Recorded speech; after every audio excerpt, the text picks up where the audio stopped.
session for the 2026 Summer Scholars Program. Again, Kyle Bradley.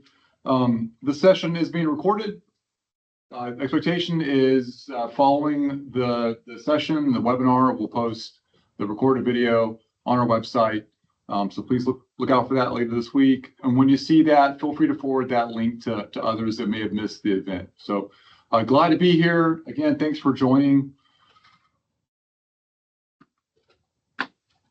I do have some slides I'm going to share. Give me 1 second to pull those up.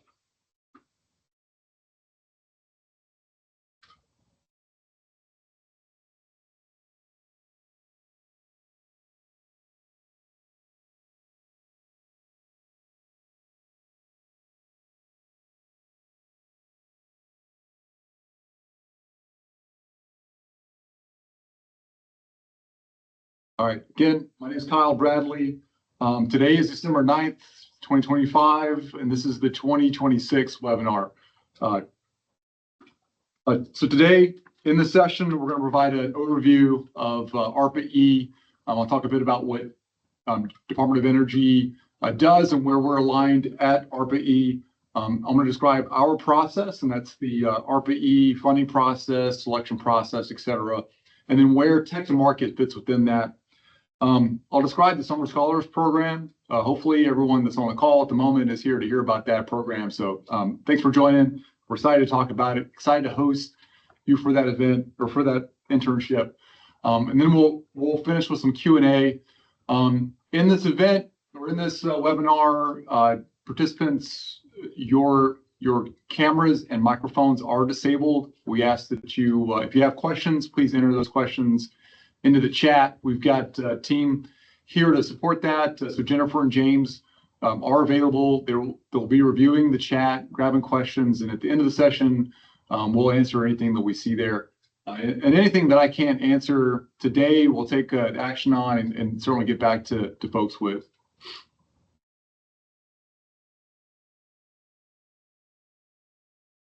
Kyle, before you get started, would you mind putting your presentation into presentation mode? It might be a little easier for folks. Not at all. How's that? Excellent. All right, so let's dive in. So again, ARPA-E, Advanced Research Projects Agency. We are within the Department of Energy. We are direct report to the Secretary of Energy, Secretary Wright. You can see where we fall in that organization. A lot of other activities across DoD, obviously doing energy research, developing technologies. Some of those offices that you may be more familiar with, like EERE or VTO and the Grid Deployment Office, there has been a reorg, so a reorganization. This org chart is fresh as of last month. I think it actually was released on the 20th of November. You can Google it. You can find the recent org chart. But ARPA-E, where we sit, a lot of coordination with those other activities. And at the moment, that includes the Office of Electricity, includes the Nuclear Energy Office, Office of Technology Commercialization, which, by the way, has a very similar function as some of the tech to market folks here at ARPA-E.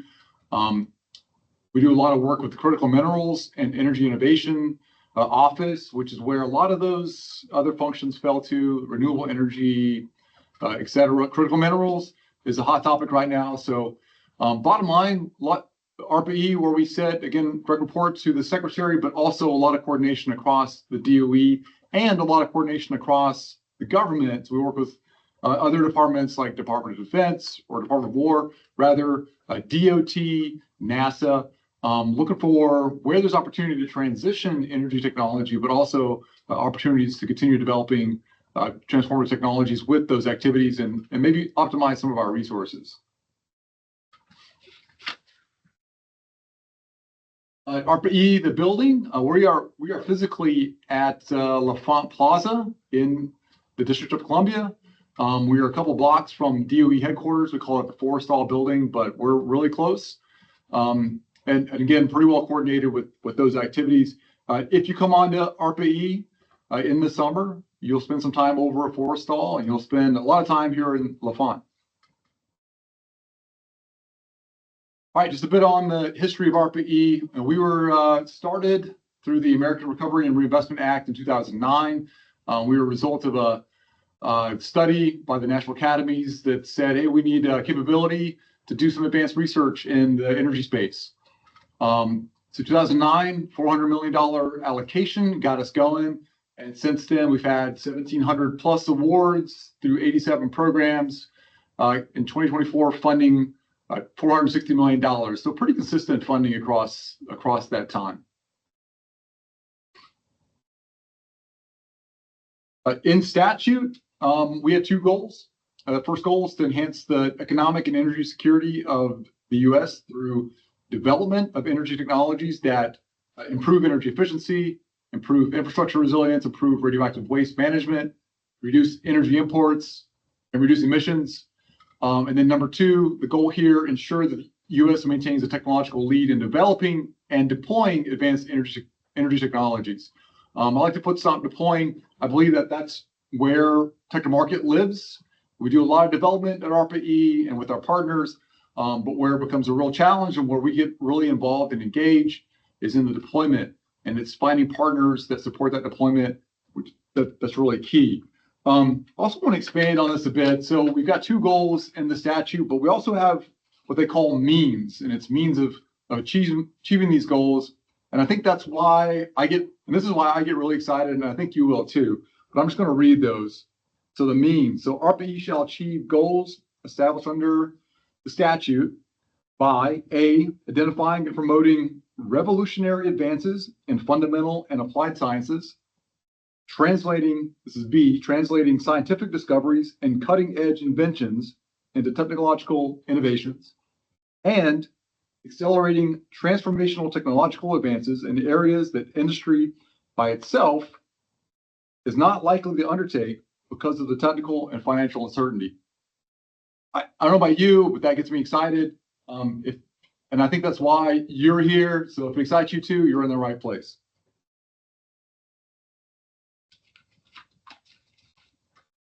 All right, so our goals speak to, again, developing technology as well as deploying that technology.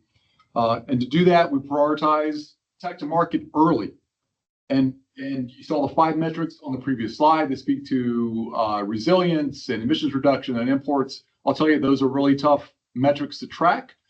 We do some of that, but generally these indicators of market engagement and penetration are how we track impacts. So seen here, just give you a sense for where we've been and what we've done. So historically, $4.2 billion in resources for projects, 258 projects, $14.6 billion in follow-on funding, 34 exits with a market, valuations were $22.2 billion. That's huge. And we do that through partnerships and interagency coordination and industry and commercial coordination, academia. But you see here over 8,000 journal articles, peer reviewed. We prioritize patents in our process, and we also prioritize licenses where sort of maybe doesn't make sense. So very important that we engage where it makes sense to support the transition or the deployment of technology. And that's what these are doing to help us track. All right, again, if you have questions through this, please pop your questions in the chat. We'll come back to those in a little bit. I did tell Jennifer if there's anything relevant to a slide or a topic we're talking to that we should answer in the moment, she can raise her hand and we'd address those. So if you've got something that maybe fits on a previous slide, please feel free to throw those in. We'll address them as they come up. All right, so now a bit on our process. So shown here, this is the ARPA-E development cycle. And to somewhat baseline you, let's start at Envision. So right side of the display here, program conception. I'll tell you, the technical market staff, the program directors, and the fellows here at ARPA-E, we're all government employees. We're all doing the best we can with taxpayer dollars. And the way I see our role is more of a node. It's finding where are these pockets of excellence, pockets of appreciation for these really deep technical, scientific or engineering challenges that are relevant to energy. We're really reaching into those. And those are the national labs, those are the universities. sometimes it's DoD or NSF or NASA, but it's coordination with those activities to really understand, one, where there's some market gap potentially, and then two, where's the science and innovation that's really going to be cutting edge, leapfrogging state of industry to get to some real impact, and that's where we get excited. So this first stage in the vision, project conception or program conception, that's a lot of engagement with stakeholders across the country. So a program usually, is seeded or spawned through some of that discussion. We'll bring program directors on the staff that really understand a technical area. Those will engage outside of ARPA-E to really hone some ideas. We'll then host industry in somewhat of a workshop. I say industry, but it's industry with academia, with other stakeholders that really understand the market landscape and then the science. But we'll host those folks and talk through, hey, what does the program look like for this area? And by the way, if you're wondering, what we're touching, if it touches energy, that's where we're engaged. It's critical minerals, it's fission, it's fusion, it's power electronics, it's fuels, you name it, we got it.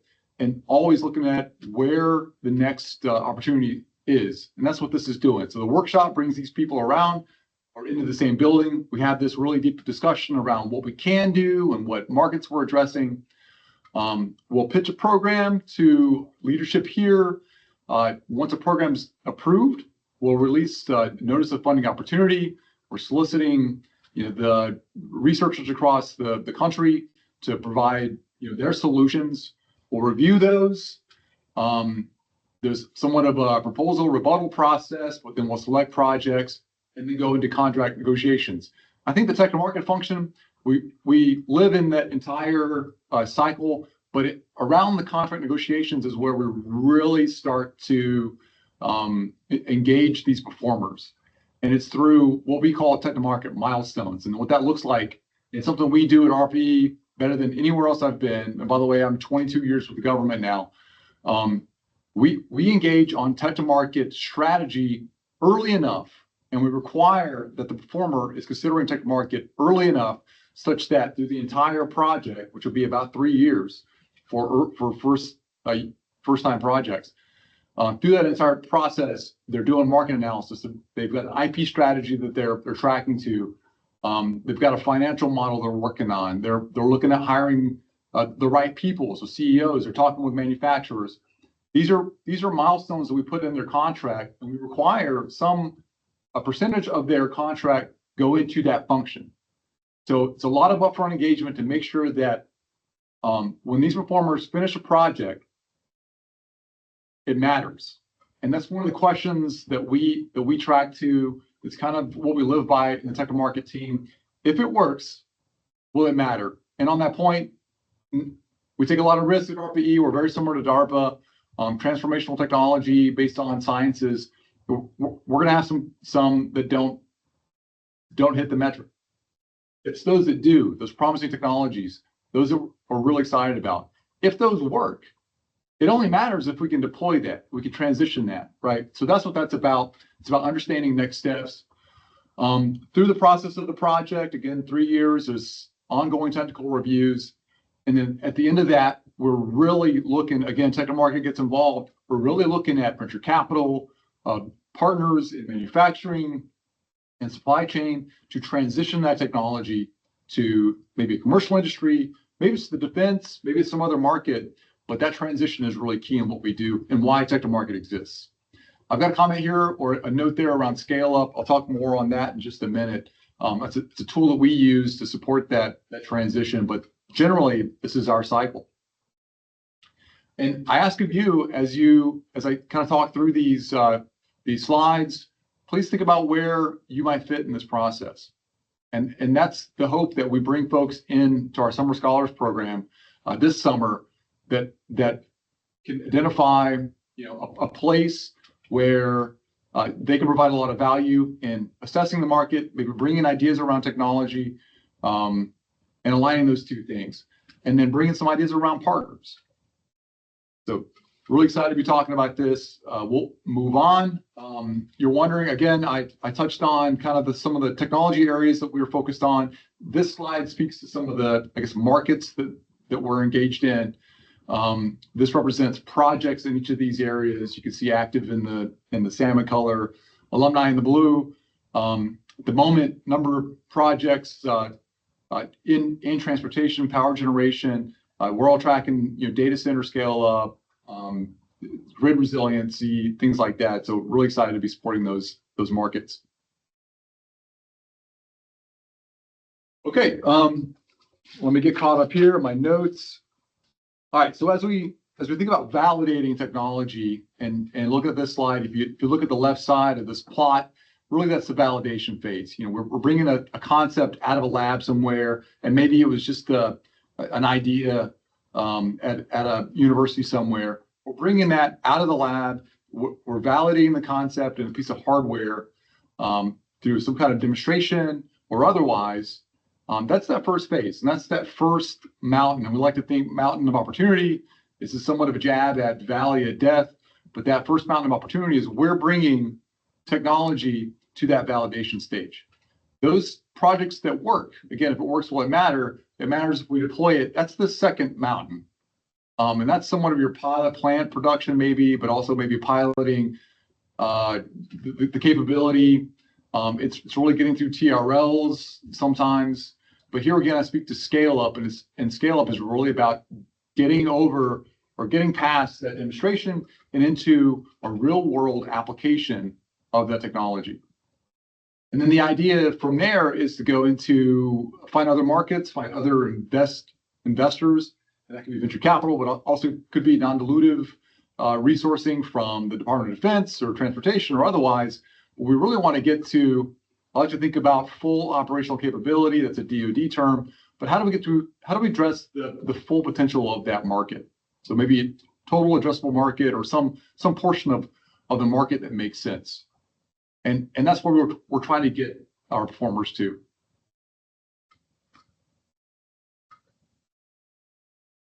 Again, if it works, will it matter? Please keep that in your mind. That's what we track to.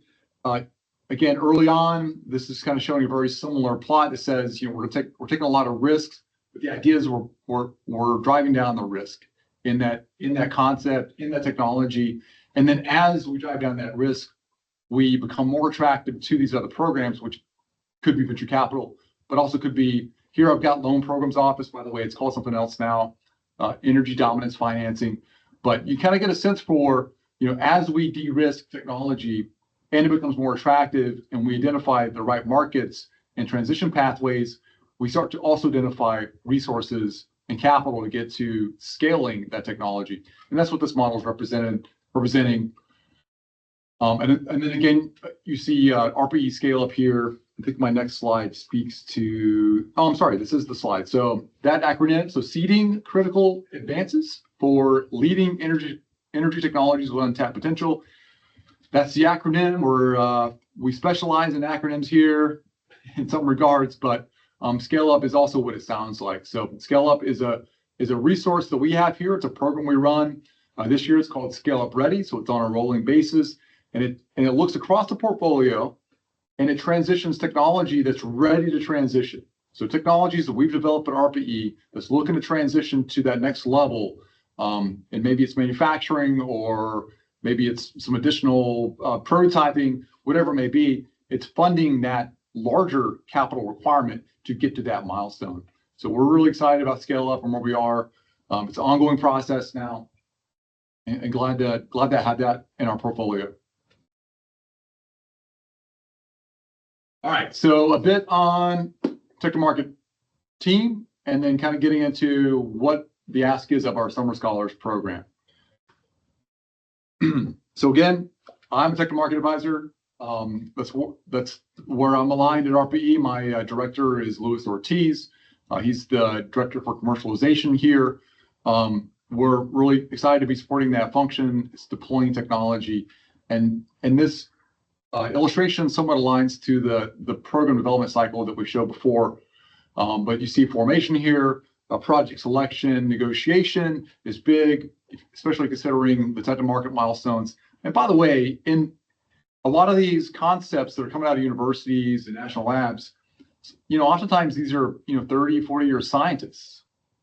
And we fully accept and recognize that tomorrow they're not going to be entrepreneurs or acquisition experts or manufacturing experts.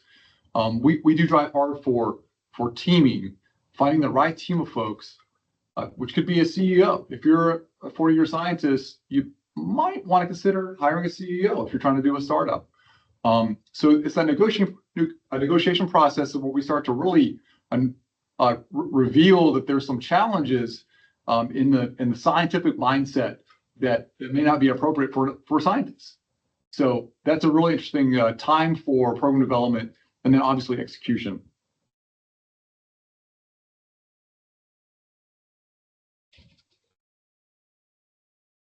All right, and then again, I kind of pointed to that teaming. The slide kind of speaks to the importance of teaming.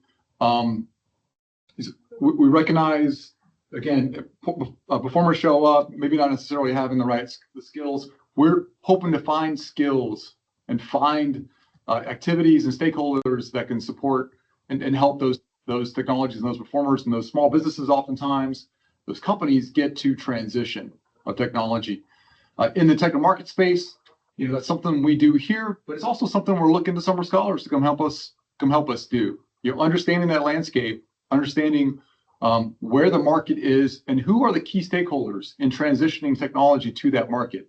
It may not just be the end user. It's probably not just the end user. And sometimes there's a regulatory component. I'd say most of the times there's a regulatory component. There's also a lot of other challenges as well.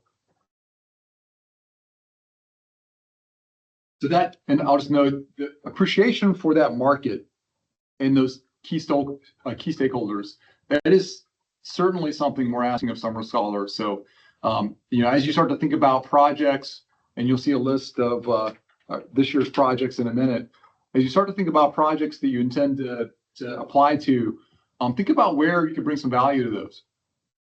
And it's, again, understanding the market, so a bit of market analysis, a bit of techno-economic analysis, and then kind of aligning those things so that we can help inform that next performer, or maybe that next program or program director, on how best to transition that technology.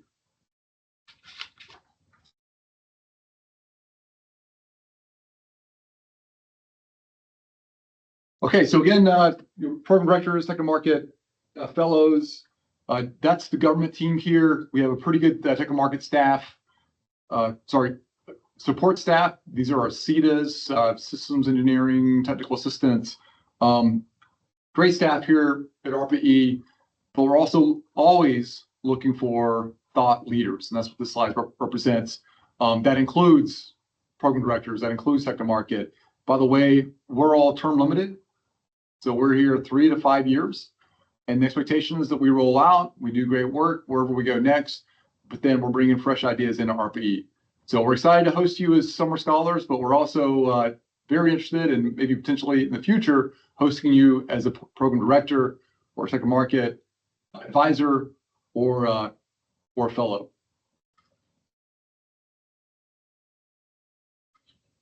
All right, so here's a bit on our summer scholars program. It is a paid internship.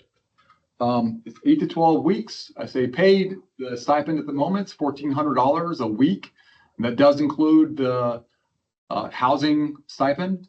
There's also a bit of travel available for folks that are traveling in the DC, and that's travel to and from. I think it's up to $1,000. What you would do as a summer scholar, support existing programs through technical and economic analyses, and that's generally what the program directors here. I didn't mention this before, but again, if it touches energy, we're involved in some way. Our program directors generally are very aligned to technical areas. And kind of the way that we've developed the projects and our summer scholars program this year is a lot of engagement with program directors that are looking for some additional help in understanding the market. So excited to bring summer scholars and have have summer scholars working with program directors this year, but you'll also be working with the technical market staff. So in that role, assisting exploring market pathways for high impact technology, advising project teams on strategies for IP, development, supply chain, et cetera. Our division TEAs, so performing TEAs for new programs, and maybe past programs and projects, understanding where those could go. But some of those have gone stale, but there's a lot of great technology on the shelf right now, a lot of great ideas on the shelf right now. A bit on qualifications. Expectation is that our summer scholars have or are pursuing a graduate level degree in the technical field or business field. We'd like to see 3 years of relevant work, strong communication skills, ability to work independently, obviously interest, expertise in energy and energy technologies. What's not shown here, also a requirement, is that you are a U.S. citizen. And hopefully you saw that on the job opening. For those that haven't seen the job opening, that is available on our website. You'll see a link in a few minutes. All right, so this summer we've got 8 topic areas. Intention is to hire up to 10 summer scholars. I'll step through these real quick. The first one is really looking at bottlenecks to scaling advanced nuclear for commercial maritime applications. That's a lot of coordination with the Department of Transportation. They've got an activity called the Maritime Administration, but also working with industry and the advanced nuclear community, which includes the DOE's Nuclear Energy Office and the Department of War's Nuclear Energy Office and others. Next, critical mineral supply chains. It's a hot topic right now. Again, there's several executive orders that are out on the topic. There's a lot of money coming out through DOE to include ARPA-E. We've got several FOAs that are, or programs that are in evaluation at the moment. And we've got several active projects too that are developing technologies that prospect or refine or extract or some part in the supply chain in critical minerals. I'd love to bring folks on board to help us address some of the supply chain challenges. And by the way, this is so important. Several program directors have asked about a project in this space. So we hope to award up to 3. We're planning to award up to 3 projects in critical minerals. Next one's really looking at high energy dense batteries. So 1,000 kilowatt hours per kilogram or 1,000 kilowatt hours per liter. That's about 3 to 4 times the state of industry. The question is, where is that demand? And you might think, hey, if I can go, 4 times further on my electric vehicle, that'd be great. That's not the beachhead, we don't think. So that the ask is, where is that beachhead? What is the market that's really going to drive the manufacturing of these really novel, chemistries to get us to that application and to scale up? The next one's around impacts from broader effects related to ARPA-E technologies. Again, and so that's somewhat looking across the entire portfolio, but looking at where we've had penetration in the past and maybe where there's opportunity for us to go address some gaps. Next is around data centers. A lot of new data centers being built. Obviously, it's the load growth from data centers is pretty incredible. Would like to maybe understand better how to get more efficient. Optimize the energy use in those data centers. Maybe one way of doing that is through nanofluids. So the next project is nanofluids for increased heat transfer. I myself very curious in where that goes and where that could be applied, and in the markets for that. So what's the technology? What are those nanofluids? Where are they coming from? And then what's the market? Next project is around synthetic fuel production. We've got several programs at ARPA-E that are relevant, one of which is called Green Wells. You can look into that, but it's looking at developing or synthesizing fuel, but using intermittent power sources.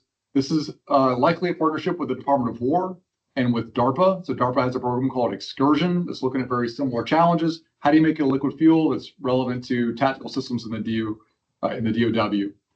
And then our last project is really an emerging topics placeholder.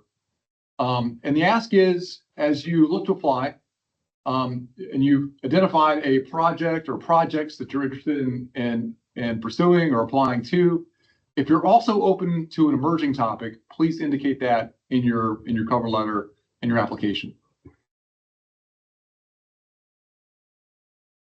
Okay, so just a couple of examples on some of the work that was done in the past.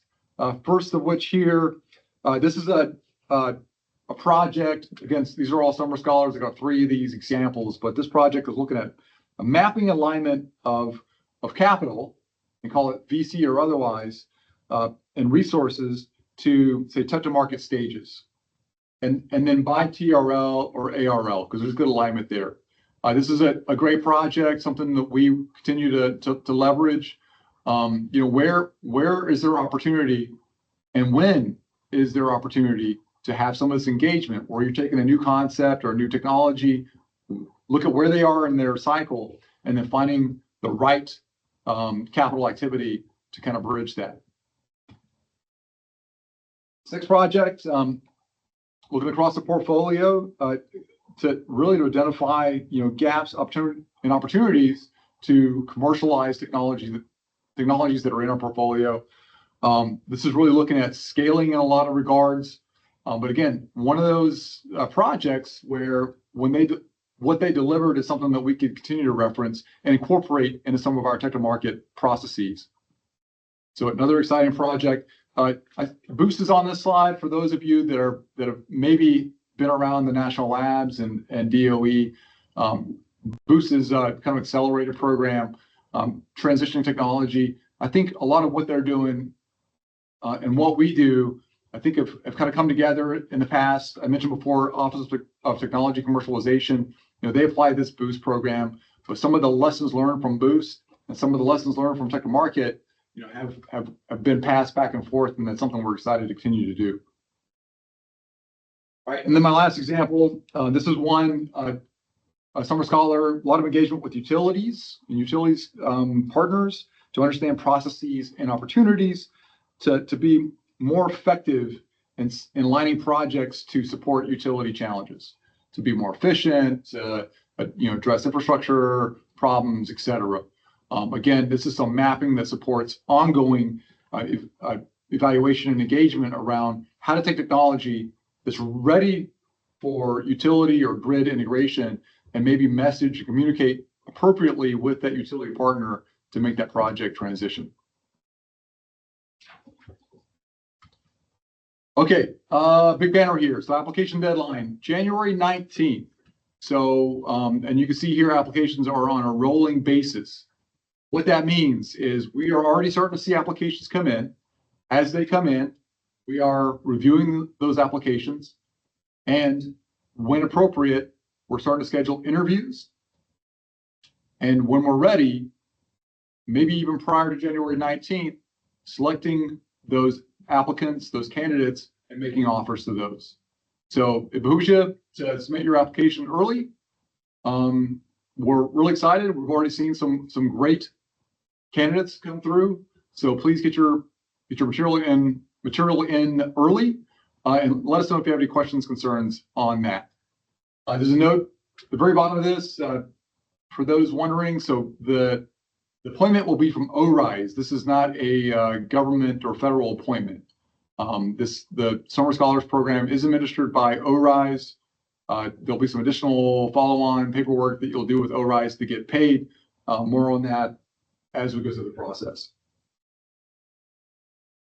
So after you've submitted the application, I hinted at this already, but there will be an interview. So we'll reach out to you via email to schedule interviews with perhaps the program director, tech and market staff, fellows.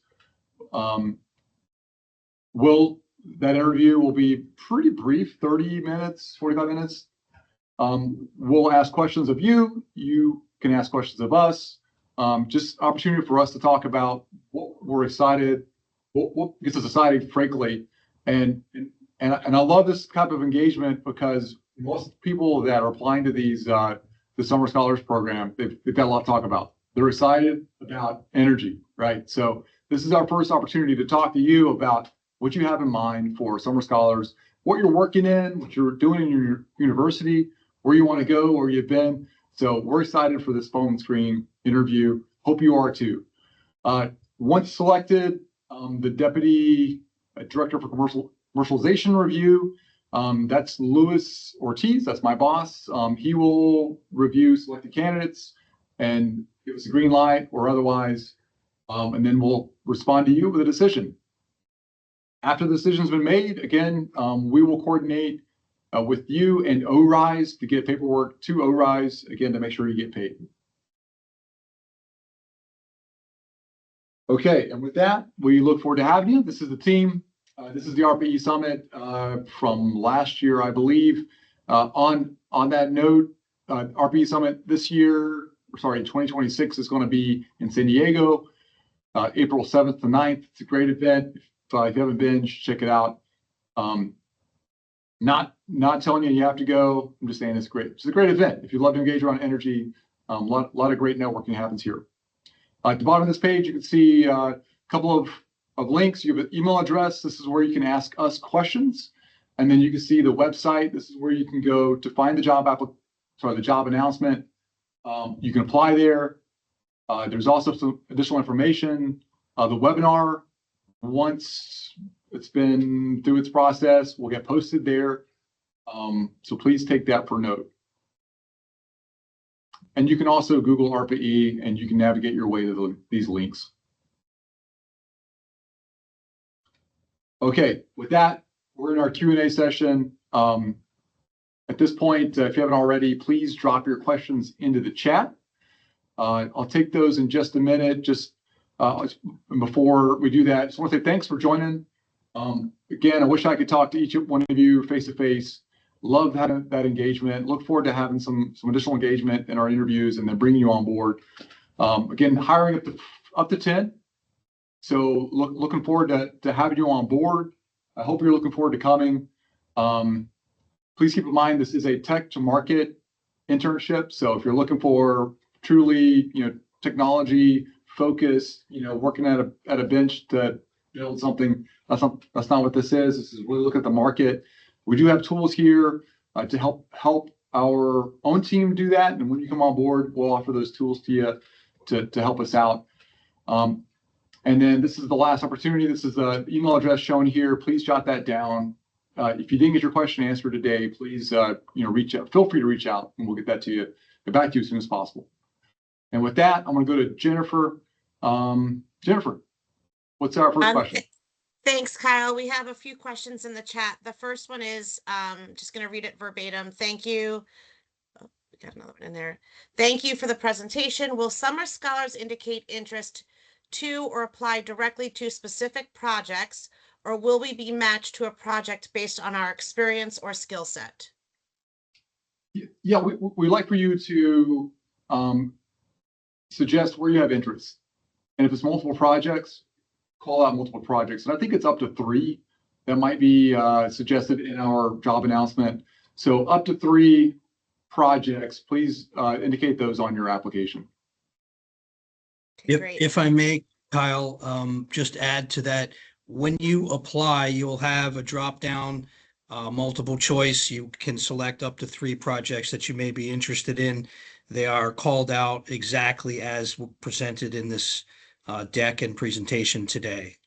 And the interviewers or the screeners will decide based on your background, your resume, cover letter, which projects they'd like to interview you for from among those that you have identified yourself.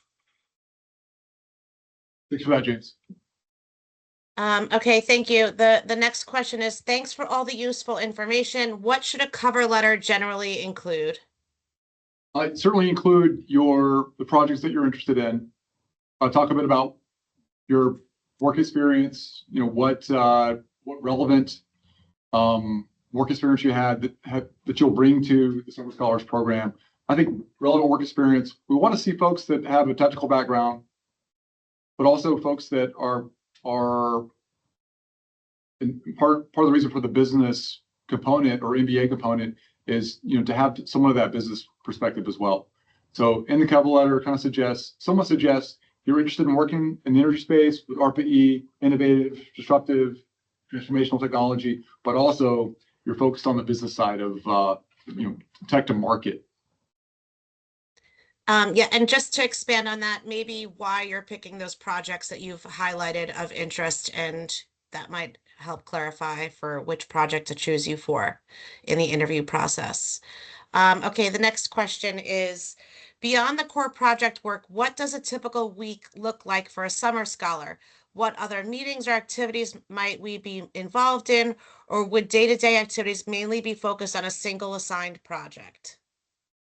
No, that's a great question.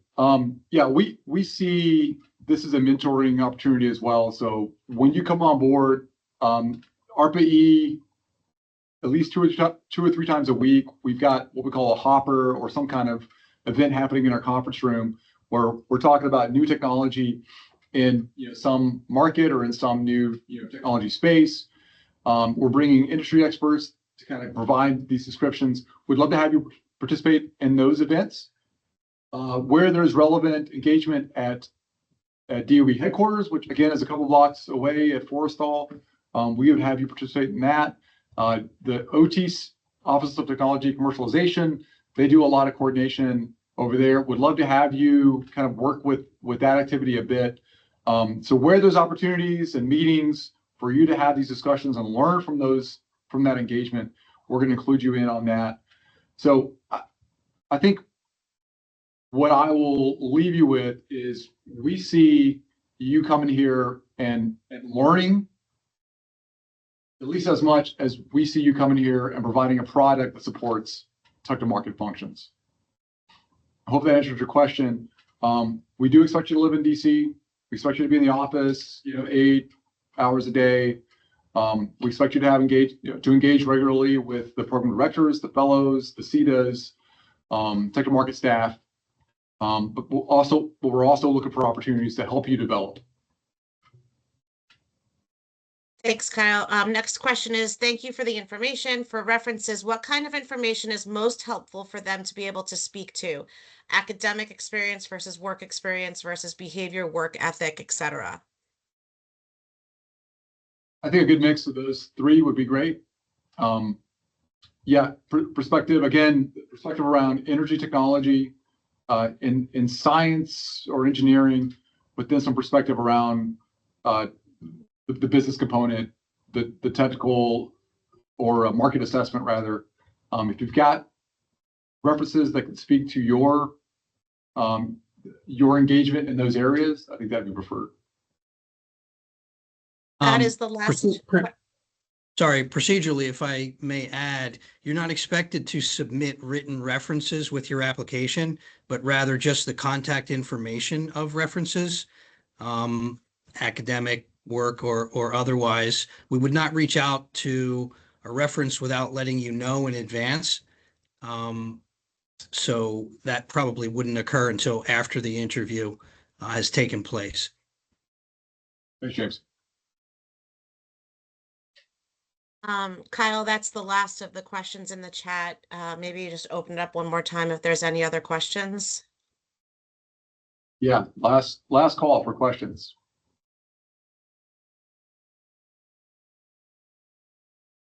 Okay, I'm seeing none populate. Again, take the email address. Please email us if you have questions.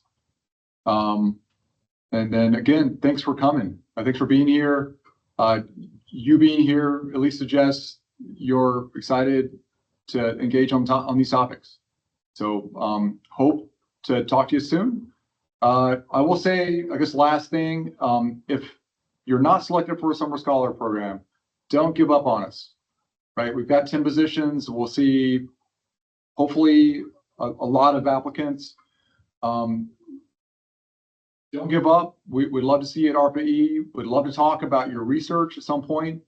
If you're looking for opportunities to engage in your university or in your state or otherwise around some of the work you're doing in the energy space, we are a resource. So please feel free to reach out to us if you're looking for stakeholders or otherwise. So with that, again, I'm Kyle Bradley. Thanks for coming. Okay, I'm signing off.